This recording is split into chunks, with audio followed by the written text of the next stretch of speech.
FORA.tv. The world is thinking. I use any process to create this kind of message writing. I found this sign and I realized how dirty it was, how beautiful actually, because it's covered in a kind of lichen-y stuff. And I wanted to write on it, so I found a twig. I snapped the twig and just started writing. It seems to it's like the kind of where nobody would ever invest time in these really horrible places. Doing something like this makes them kind of more exotic or romantic kind of thing.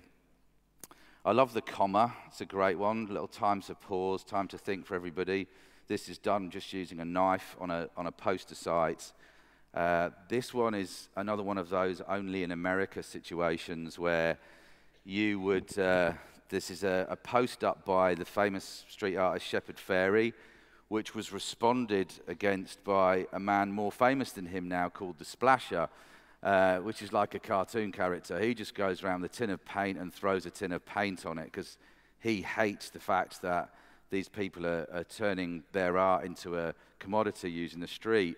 And he would have probably thought that that was the end of it, but he was wrong because we cut some beetles into his paint. I could just see him sitting there seething at us for doing that. This is one that I don't normally do, this kind of thing, where people, they think I work in graffiti, but I don't really. So on this one occasion, I was working with the street cleaners from Brussels using their sandblasters. Amazing experience. At the end of it, they were all using their goggles and earplugs and face masks. They'd never used any of them before. It was quite a mad situation.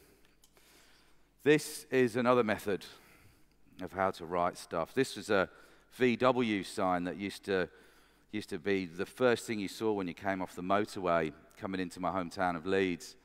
And I decided that I thought that wasn't okay, really. So I've gone in there with my cloak of invisibility, which is a high-vis top, if you can see, which just means I can do absolutely anything I want, wherever I want, and changed it into the possibly the name of the world's worst car company, who, ironically, had just been bought by VW. So the whole thing was like, what are you going to do now? VW was like 200 yards away, so this is actual speed. I was really like getting a bit worried about it. So this is the first thing I nearly got arrested for, cleaning flowers in the most depressing road tunnel in town. Unbelievable, really. I like doing flowers. I like trying to make them pixelated, look like they're about to disappear off the face of the earth. It's a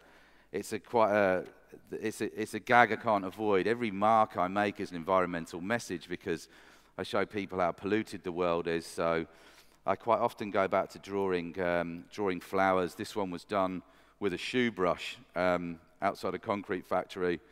The guys who ran the concrete factory were straight out here telling me, "We don't do flowers, mate, get rid of them." There has been some, I have done some commercial stuff, and it's a zero impact messaging thing that I do. I use reclaimed water and reclaimed wood when I can, and really advertising is a completely tree-hating business. So there's a whole thing called green media that's opening up now, which I actually think of more as brown media, but that's another thing. So here we go with some of the stuff from this is Big Brother in England. That was done with on a road sign with a shoe brush. It took about a minute to do. I couldn't wait to work for the police, to do graffiti for the police. This is an anti-gun campaign for the police, who 2 weeks later tried to arrest me for criminal damage, which was a great conversation. Ran something like, "We're arresting you for criminal damage." I say to them, "What am I damaging apart from the dirt? And you're not bothered about the dirt, that's not your job, right?" And then they said, "Well, you're leaving a mark." And I explained that I was actually removing a mark, and that if they wanted to arrest the people who were making the mark, they're the people who are making the pollution, which I thought was great, but you can't be too smart to the police, really. So they kept on to me. They actually asked me if I would dirty the wall to make things okay again, and in the end I got away with it because my friend was really gobby, and we cleaned it off, which is like taking your car back after stealing it, but brilliant.